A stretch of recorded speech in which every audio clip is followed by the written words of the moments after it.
നമസ്കാരം. റാഫ്റ്റോ ക്രിക്കറ്റിലേക്ക് അവർക്കും സ്വാഗതം. പടുകൂറ്റൻ ജയത്തോടെ പാകിസ്ഥാൻ സൂപ്പർ 8-ൽ സ്ഥാനം ഉറപ്പിച്ചിരിക്കുകയാണ്. ഇന്നത്തെ മത്സരത്തിൽ അവർ നമീബിയയെ 102 റൺസിന് പരാജയപ്പെടുത്തിയിരിക്കുന്നു. ഈ മത്സരത്തിൽ വിജയം അവർക്ക് അനിവാര്യമായിരുന്നു.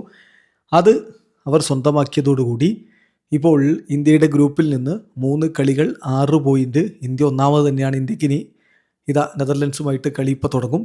അതേസമയം പാകിസ്ഥാൻ 4 കളി 6 പോയിൻ്റ് രണ്ടാം സ്ഥാനം ഉറപ്പിച്ചു. അവർ മുന്നോട്ട് കയറിയിരിക്കുന്നു.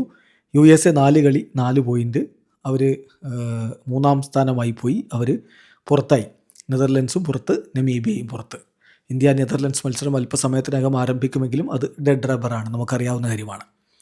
അപ്പോൾ പാകിസ്ഥാൻ ഈ മസ്റ്റ് വിൻ മാച്ചിൽ 20 ഓവറിൽ ആദ്യം ബാറ്റ് ചെയ്തിട്ട് 3 വിക്കറ്റിന് 199 റൺസ് അടിച്ചത് സയ്യിദ് സാദ ഫർഹാൻ്റെ സെഞ്ചുറിയുടെ മികവിലാണ്. നമീബിയ 17.3 ഓവറുകളിൽ 97 റൺസിന് ഓൾ ഔട്ട് ആയപ്പോൾ പാകിസ്ഥാന് വേണ്ടി 4 വിക്കറ്റുകളാണ് ഉസ്മാൻ താരിഖ് നേടിയത്. അതുപോലെ ഷദബ് ഖാൻ 3 വിക്കറ്റുകൾ നേടുകയും ചെയ്തു. പാകിസ്ഥാൻ്റെ ഇന്നിങ്സിൽ എടുത്തു പറയേണ്ടത് ഷെയ്ബ് സാദ ഫർഹാൻ്റെ പ്രകടനം തന്നെയാണ്.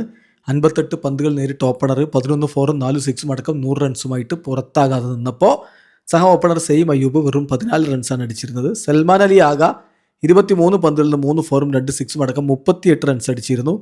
അതേസമയം കോജ നഫായി 5 പന്തുകൾ നേരിട്ട് 5 റൺസുമായിട്ട് മടങ്ങി. ഷദബ് ഖാൻ അവസാനം 22 പന്തിൽ നിന്ന് 1 ഫോറും 3 സിക്സും അടക്കം 36 റൺസുമായിട്ട് മികച്ച രൂപത്തിൽ കാര്യങ്ങൾ ഫിനിഷ് ചെയ്തു. അങ്ങനെ പാകിസ്ഥാൻ 3 വിക്കറ്റിന് 199. പാകിസ്ഥാനെ പുറത്താക്കാൻ നമീബിയ വിജയിക്കണമായിരുന്നു. 200 റൺസ് അടിച്ച് വിജയിക്കാൻ. പക്ഷേ അവർ ഒരു ഘട്ടത്തിലും അതിലേക്ക് അവർ പോവും എന്ന തോന്നൽ ഉണ്ടാക്കിയില്ല. 17.3 ഓവറുകളിൽ 97 റൺസിന് അവർ ഓൾ ഔട്ടായി. അവരുടെ ഓപ്പണർ സ്റ്റീൻഗാമ്പ് 23 റൺസുമായിട്ട് മടങ്ങി.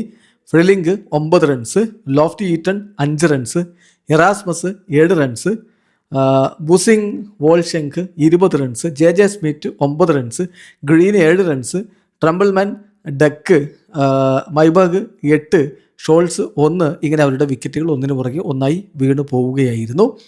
പാകിസ്ഥാന് വേണ്ടി ഉസ്മാൻ താരിഖ് 3.3 ഓവറുകളിൽ 16 റൺസ് വിട്ടുകൊടുത്താണ് 4 വിക്കറ്റ് എടുത്തത്. ഷദബ് ഖാൻ 4 ഓവറിൽ 19 റൺസിന് 3 വിക്കറ്റുകളും വീഴ്ത്തുകയുണ്ട്. എന്തായാലും പാകിസ്ഥാൻ ICC T20 വേൾഡ് കപ്പിൻ്റെ സൂപ്പർ 8-ലേക്ക് കടന്നിരിക്കുന്നു. വീഡിയോ അവസാനിക്കുന്നു. ക്രിക്കറ്റ് ലോകത്തെ കൂടുതൽ വിശേഷങ്ങളുമായി റാഫ്റ്റോക്സ് വീണ്ടും എത്താം.